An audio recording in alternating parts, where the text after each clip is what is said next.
اپنے بستر پر آپ تشریف لاتے نبی علیہ السلام، یہ دعا پڑھتے، اللہم بسمک احیا و اموت، اے اللہ تیرے نام کے ساتھ میں زندہ ہوتا ہوں اور مرتا ہوں۔ مرنے سے مراد سونا، کیونکہ نوم نیند کو موت کی نوع قرار دیا گیا۔ ایک مقولہ النوم اخو الموت، کہ نیند موت کی بہن یا بھائی ہے، اور النوم فرع الموت، نیند موت کی ایک فرع ہے، ایک شاخ ہے۔ تو اموت ہو مرتا ہوں یعنی سوتا ہوں، نیند کی وادی میں داخل ہوتا ہوں، وہ احیا اور زندہ ہوتا ہوں یعنی جاگتا ہوں۔ انسان جب سو جاتا ہے تو روح نکل جاتی، روح کا نکلنا موت ہے، پھر اللہ کے امر سے وہ لوٹتی، اور یہ روح کا لوٹانا اللہ تعالیٰ کی طرف سے بڑا جلدی، بہت تیزی کے ساتھ۔ اب جیسے آپ سو رہے ہیں گہری نیند، کمرے میں کوئی آہٹ ہوئی، آپ کی آنکھ کھل گئی، مانا وہ ایک سیکنڈ میں روح آپ کے اندر داخل ہو گئی، نہ آپ مردہ پڑے ہوئے تھے، روح نکلی ہوئی تھی، کوئی کسی نے دستک دی دروازے پر، آپ کی آنکھ کھل گئی، تو ایک لمحے میں روح آپ کے اندر آ گئی۔ تو اس کے لوٹانے میں وہ قادر ذات، قدیر ذات، ایک لمحے کے بھی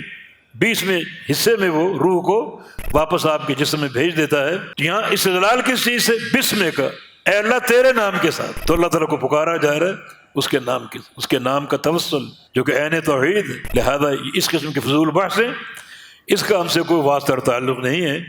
اللہ تعالیٰ کے نام کے ساتھ پکارنا، تعبد کرنا، استعاذہ کرنا، یہ سب توحید کے نقطے ہیں۔ وَإِذَا أَصْبَحَ، اور جب آپ صبح اٹھتے تو قال، یہ فرماتے الحمدللہ الذی احیانا بعدما اماتنا وإلیہ النشور، اس اللہ کے لیے حمد، ہر قسم کی تعریف جس نے ہمیں زندہ کیا مار دینے کے بعد۔ وہی موت یعنی نیند کو موت کہا گیا، موت کے بعد زندہ کیا یعنی نیند کے بعد اٹھا دیا اور جگا دیا۔ وإلیہ النشور، اسی کی طرف لوٹنا اور جمع ہونا ہے۔ جب قیامت قائم ہوگی اور میدان محشر قائم ہوگا، اسی کی طرف ہم نے جانا ہے، وہاں جمع ہونا ہے اور وہاں اکٹھا ہونا ہے۔ نشور کا معنی قبر سے اٹھنا، یعنی قبر سے اٹھ کر اسی کے پاس جانا۔ یہ حشر بھی ہے، نشر بھی ہے، اور میدان محشر میں جمع ہونا، جمع ہونے کا معنی بھی اس میں پایا جاتا ہے۔